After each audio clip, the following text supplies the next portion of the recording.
let's talk about sleep. I wanted to give you some tips for sleep and why sleep is important. I mean, we know sleep is important. We wouldn't survive without sleep, right? God designed it that way. But we need to be getting to bed based off our circadian rhythm, and I know that's challenging, but ideally we'd go to bed close to when the sun set. We'd wake up when the sun rises. That would be the normal process. It really all is related to light and sunlight in the eyes. That's how our circadian rhythm actually works, is related to sunlight.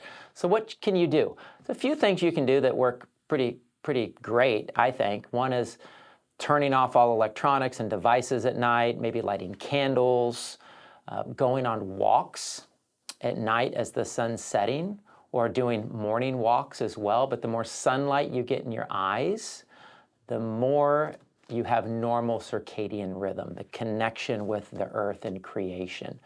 Doing evening walks is great as the sun's going down, because that's actually what triggers melatonin production in your brain and helps you start to wind down. What stimulates you and wakes you up would be blue light, the TV, cell phones, those types of things, especially in our culture today.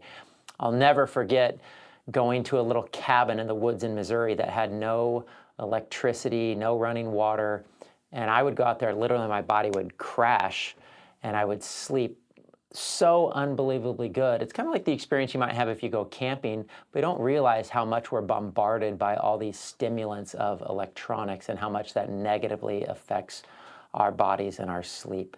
So you release growth hormone when you sleep, but only if you go to bed before 10 o'clock. If you go to bed too late, you're going to miss that. And so it's important. It's important to go to bed early, like early to bed, early to rise, right? That's the old saying. So I want to give you some tips of some things I've seen work over the years for you that you can try. Number one is magnesium. I love Magnesium R by Mother Earth Labs. I think it's the best magnesium on the market. Take it before bed. You can also take it during the day. Magnesium oil foot soaks by Health and Wisdom. I love, love, love this. People have been doing it for years. You get a small foot tub, fill it with warm water, just up over around your ankles, and then you put a couple ounces of magnesium oil in it and soak 20 minutes before bed. This is glorious for just calming and relaxing and bringing everything down. So magnesium oil foot soaks, very powerful. Totally different, by the way, than an Epsom salt bath. Epsom salts are cool, but they're great as a muscle relaxer and a pain reliever, but they're not going to restore proper magnesium levels into your body. I think magnesium chloride's the best for that. So taking magnesium ER and doing the foot soaks would be a great way in our stressful world today to replenish your magnesium levels, which will help with sleep. Now, I don't normally recommend people take melatonin because I'd rather that happen naturally through their circadian rhythm of getting some sunshine in your eyes, getting to bed at night, and maybe taking a walk before bed to help with the melatonin. We don't want you to become reliant on melatonin. But another one I like is called Power Down. And Power Down by NB Pure is a great product to bring down those neurotransmitters that might be ramped up. That busy brain that can't turn off and we're just going a million miles an hour, and you need to bring everything down. That's why it's called Power Down. So that's a wonderful product.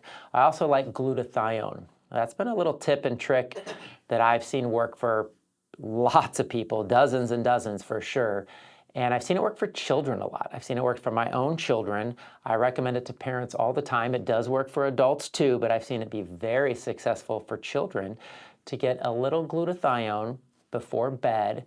And because glutathione is so important for the liver, and the liver detoxifies at night, it gives the liver that glutathione it needs to be detoxifying properly at night and not wake you up, especially 1 to 3 a.m., which is the common time people wake up, especially when they have a liver-related issue.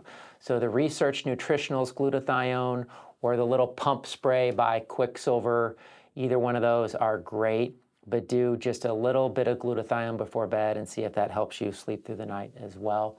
And then just good old-fashioned, like hanging out around a campfire or a fire pit at home and talking and playing music. And I feel like we've just lost a lot of those basic, simple ways of living in our new technologically advanced world. I don't know how advanced it is, honestly. I feel like oftentimes we're regressing, we're not advancing. That's just my personal opinion.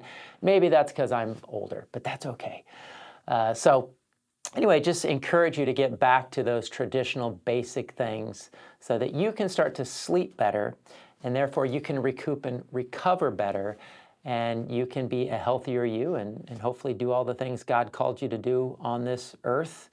And we know sleep's a crucial, important piece of that puzzle.